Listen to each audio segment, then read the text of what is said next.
প্রিয় দর্শক, সাজ্জাদ কাদিরের প্রীতি এবং শুভেচ্ছা নিন। এই মুহূর্তে আপনাদের সামনে কথা বলতে এসেছি যে কারণে সেনাপ্রধান এবং পুরো সেনাবাহিনী বাংলাদেশের সংবিধান এবং মহামান্য রাষ্ট্রপতিকে রক্ষা করবে, এই প্রসঙ্গটি নিয়ে আপনাদের সামনে কথা বলতে এসেছি। এই প্রসঙ্গটি নিয়ে আলাপ করবার কারণটা হচ্ছে, সাম্প্রতিক সময়ে বিশেষ করে এই জুলাইকে কেন্দ্র করে খুব বড় ধরনের একটা ষড়যন্ত্র শুরু হয়ে গেছে। আমি আজকে দিনের প্রথম ভাগেও ভিডিওতেও এই ষড়যন্ত্র প্রসঙ্গে আলোকপাত করেছি। আবারও বলছি যে আমাদের সংবিধানকে বাতিল করা বা স্থগিত করার একটি ষড়যন্ত্র চলছে এবং মহামান্য রাষ্ট্রপতিকে অপসারণ করবার একটি গভীর ষড়যন্ত্রে নিমজ্জিত বাংলাদেশ বিরোধী ষড়যন্ত্রকারীরা। এই জন্যই আলাপটি আনলাম যে কারণে বাংলাদেশের সেনাপ্রধান জেনারেল ওয়াকারুজ্জামান এবং পুরো বাহিনী আমাদের সংবিধানকে সুরক্ষা দেবে এবং মহামান্য রাষ্ট্রপতিকে সুরক্ষা দেবে। আমি বিশ্বাস করতে চাই, শেষ পর্যন্ত বিশ্বাস করতে চাই যে অবশ্যই সুরক্ষা দেবে। আমরা সুরক্ষা দেবার আলাপ করবার আগে চলুন সেনাবাহিনী কেন সুরক্ষা দেবে, সেনাবাহিনীর একটি শপথ আমরা শুনে আসি।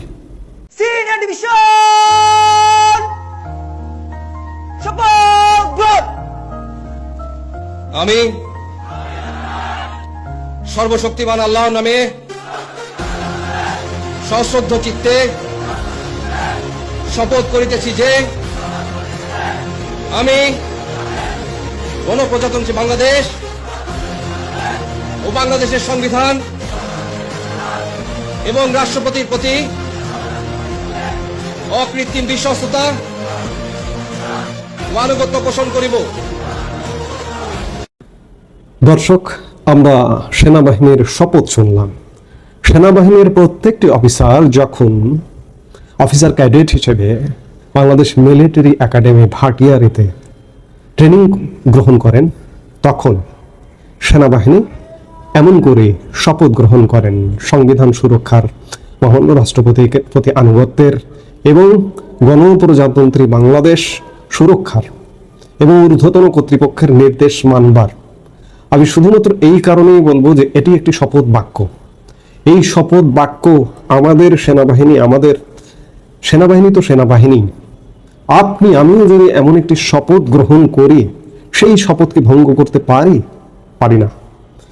আমার এই কথা শুনে হয়তো অনেকে অধৈর্য হন যে সেনাবাহিনীর প্রশংসা করি, সেনাবাহিনী প্রশংসার কোনো কাজ করছে না গত 11 মাসে। কিন্তু ভাই, সব কথার শেষ কথা, সেনাবাহিনী যা করার তা করতে হবে। এছাড়া আপনি আমি বা বিগত আওয়ামী লীগ সরকার যে ক্ষমতায় ছিল তাদের দল আওয়ামী লীগ বাংলাদেশকে এই মুহূর্তে সুরক্ষা দেবে, এটি এক প্রকার অসম্ভব।